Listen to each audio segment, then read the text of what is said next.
South Carolina just landed former four-star quarterback Air Noland in the transfer portal. We will talk about what that means for the Gamecocks right after this.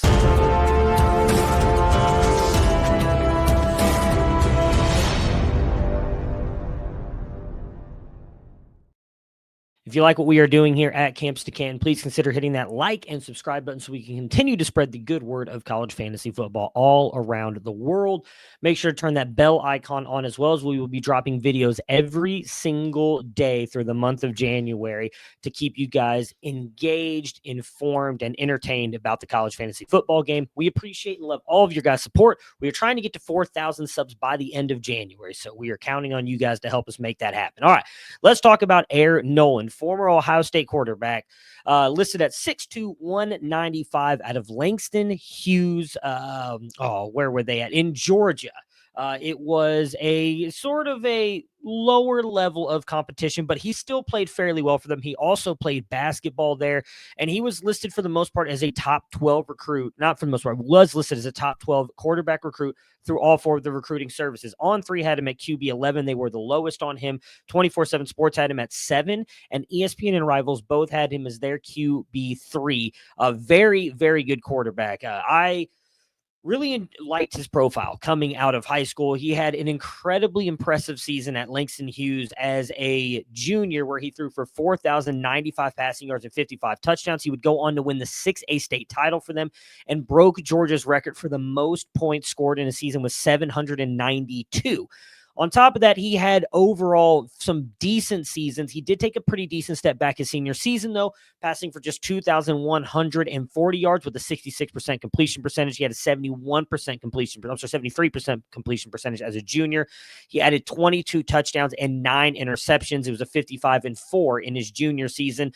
And really, it seems like that senior season was kind of more the norm for Air Noland. He threw for 2,500 passing yards as a sophomore, and then as a freshman, 1,300. So it really seemed like that junior year he broke out. Now, he is also a small rushing threat. 156 yards as a junior, 100 yards as a senior. He's not a guy who's going to burn you a lot with his legs, but he can use them. In my opinion, Air Noland is your prototypical game manager.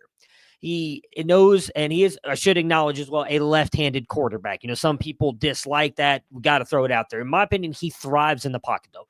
Great pocket presence, great mobility in the pocket, knows when to evade pressure and buy time for his playmakers. He can use his legs, as I mentioned, to pick up yards, but it really is as a last resort. Typically, he is maneuvering around in the backfield and trying to flush out of the pocket to find a player down the field. Now, he does have a quick release, and I feel like his footwork and mechanics are at least consistent and solid. They could improve. Doesn't always look like everything comes together in his passes, but I do think that he overall is very good with his mechanics and his footwork.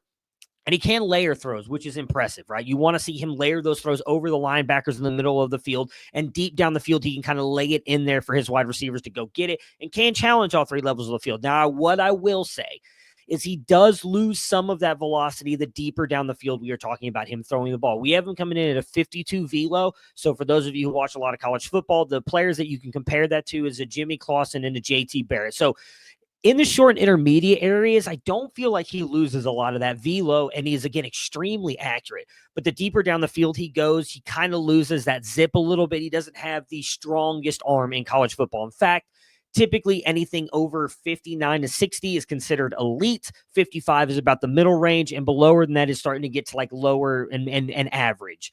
The highest we've got is Josh Allen coming out of high school at 63. Some of the players in the current 2025 class, like Bryce Underwood and those players, all up at the 58 range. So again, 52 for Aaron Noland's a little bit on the lower side. Now, doesn't mean that can't improve. That was just what he was coming out of Langston Hughes, getting into a college weight program. Everything could change that.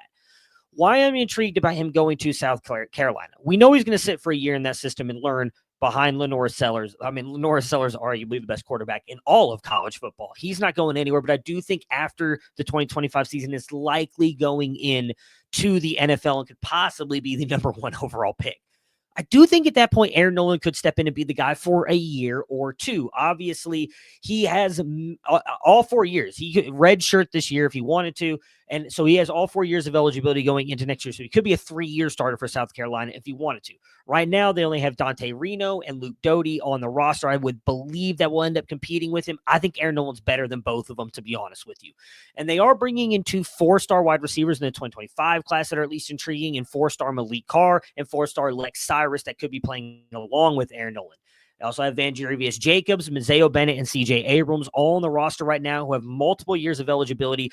And I like Mazeo Bennett and Vandarivius Jacobs a lot. Loved Vandarivius Jacobs at Florida State, and I think he has a chance to be really good for South Carolina. So he could play with Air Noland for a couple of years there. On top of that, right now, if you're talking about this from a fantasy perspective, Air Noland is 0% rostered.